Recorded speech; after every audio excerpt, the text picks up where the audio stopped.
It's Sheree from Executing My Exodus with another moment of mental health motivation.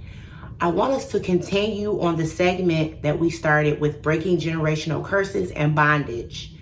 The last segment when I was before you, I spoke about negative thinking and self-sabotage. I want to dive a little bit deeper into that, coming from our vision scripture for this particular segment, Proverbs chapter 23, verse 7. For as he thinketh in his heart, so is he. Negative thinking and self-sabotage. That's the segment that we're working on in this first week of July. And I want to talk about the generational curse that comes with self-sabotage.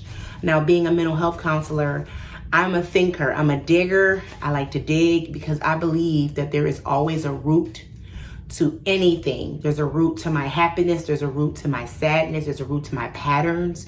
There's a root to the way I think. There's a root to the way I respond to things.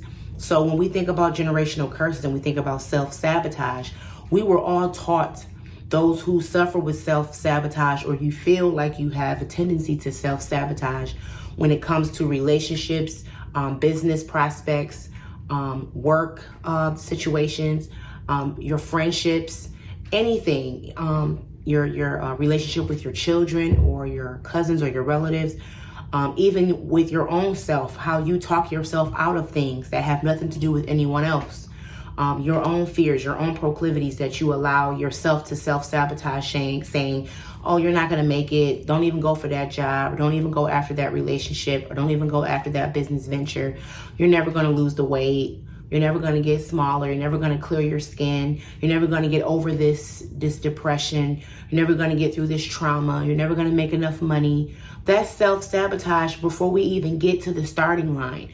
That is taught. That comes from somewhere. There is a root to that.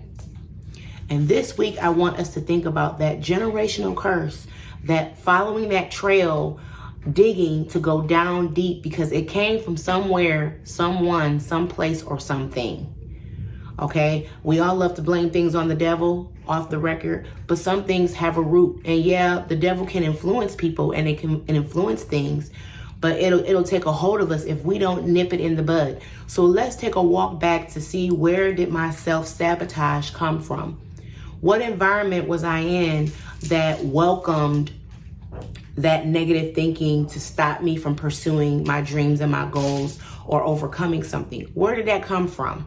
I want us to think about it. It could have come from a family member. It could have come from a friend of a family member. It could have come from people in our environment, in the community we lived in during a certain time. You know, it could have came from a place where we dwelled in during our childhood, or when we got into our adolescent, or when people were introduced into our family or community. It could have come from someone in your own church. It could have come from your job. Let's dig deep to see, where did that self-sabotage come from?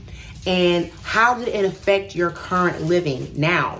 How did it affect your decision making? If you find yourself constantly self-sabotaging everything that begins to happen in your life, that's something you need to check. So I want to encourage you, as we are executing our exodus, we're pinpointing and targeting things and facing things when it comes to generational curses and self-sabotage this week. Let's think about our negative thinking and where that comes from. And self-sabotage is something that we do to ourselves, thus the word. So you don't need anybody to tell you you can't do something. You're at the point where you're telling yourself, oh, you're not going to do it. Let's quit now, or let's not even go down that road, or you know what's going to happen after this. That's something that we're conjuring up in our own mind, and that comes from someplace. Something encouraged us to do that, and nothing stopped us from doing that. So it's a learned behavior, and it is an oppressed behavior. But just like behaviors, they can change. They can go from bad to good. So let's be encouraged and think about that as we face our self-sabotage roots and where they come from, because you can conquer and will overcome them. Let's be blessed this week. Write things out and really focus your prayers on How can I overcome this inward negative thinking? Because it's not the Father's will for me to suffer. It's his will that I prosper, be in good health, and be happy. Have a blessed week, everyone.